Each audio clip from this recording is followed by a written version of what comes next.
आज के इस वीडियो में हम बात करेंगे क्लास 12th इंग्लिश में पोएम के सेंट्रल आइडियाज़ के ऊपर। फर्स्ट क्वेश्चन है, what is the central idea of my mother at 66।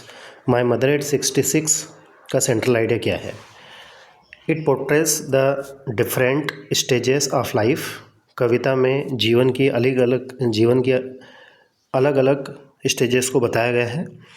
And how everybody grows old and faces various situations.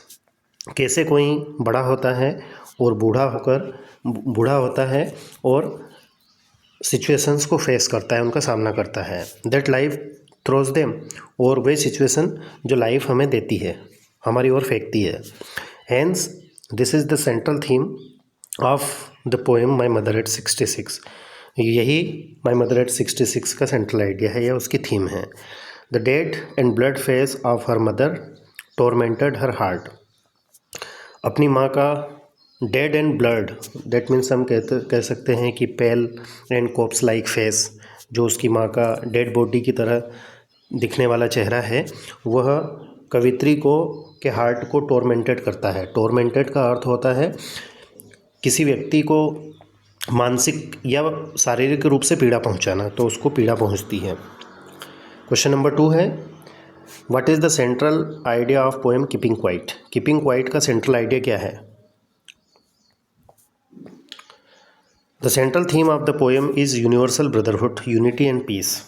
कविता की सेंट्रल थीम है सार्वभौमिक भाईचारा, एकता और शांति।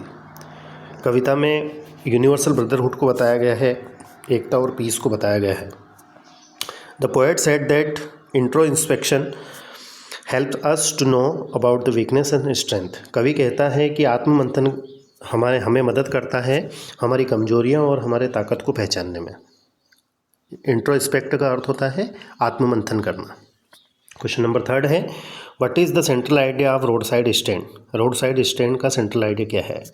Road side stand summary deals with the lives of poor deprived people. Road side stand में गरीब और पिछड़े लोगों के जीवन के बारे में बताया गया है। फर्दर मोर इसके अतिरिक्त the poet contrast the struggling lives of road side people with the insensitive life of city dwellers. City dwellers का अर्थ होता है शहर में रहने वाले, शहर में बसने वाले लोग। तो शहर में बसने वाले लोग जो हैं, उनके जीवन और रोड साइड स्टैंड के लोग जो हैं, रोड साइड स्टैंड मतलब ऐसे लोग जो छोटी मोटी दुकानदारी करते हैं अपने जीवन निर्वाह करने के लिए, इन दोनों के जीवन को इसमें बताया गया है। The city dwellers don't even bother to ponder on harsh condition of road side stand people. City dwellers जो हैं वो इस बात पर विचार नहीं करते हैं। पोंडर का अर्थ होता है विचार करना, जो रोड साइड स्टैंड के जो लोग हैं उनकी कंडीशन को देखकर।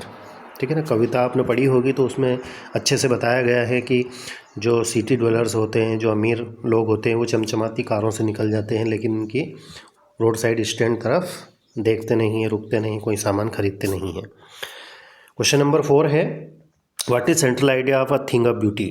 थिंग ऑफ ब्यूटी का सेंट्रल आइडिया क्या है? In a thing of beauty explanation, कविता में इस बात को एक्सप्लेन किया गया है। The poet tells about the various contribution of beauty in our lives.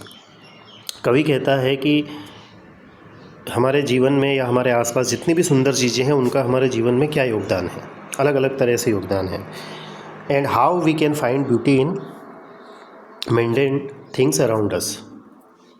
मेंडेन that means होता है सांसारिक। तो सांसारिक जीवन में जो हमारे आसपास जितनी भी चीज़ें हैं, उनमें हम सुंदर चीज़ों को या ब्यूटी को कैसे फाइंड कर सकते हैं। All that God has created has energy and beauty hidden in them.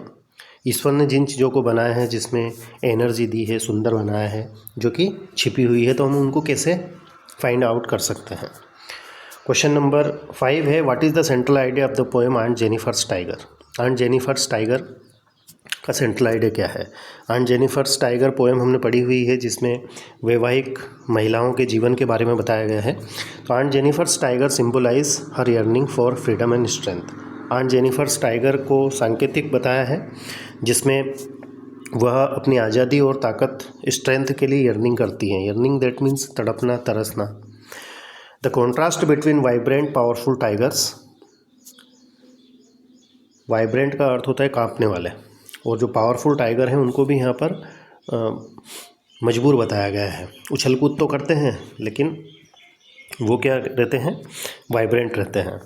And aunt Jennifer's own life, और आंट जेनिफर स्वयं के जीवन के बारे में उसको हाईलाइट किया गया है। Highlights the disparity between her aspiration and the reality of her existence. उसको कुछ एस्पिरेशन होती है, रहती है, लेकिन उसके वास्तविक जीवन में अभी वो कैसे एग्जिस्ट कर रही है, इस चीज़ को भी इसमें बखूबी बताया गया है।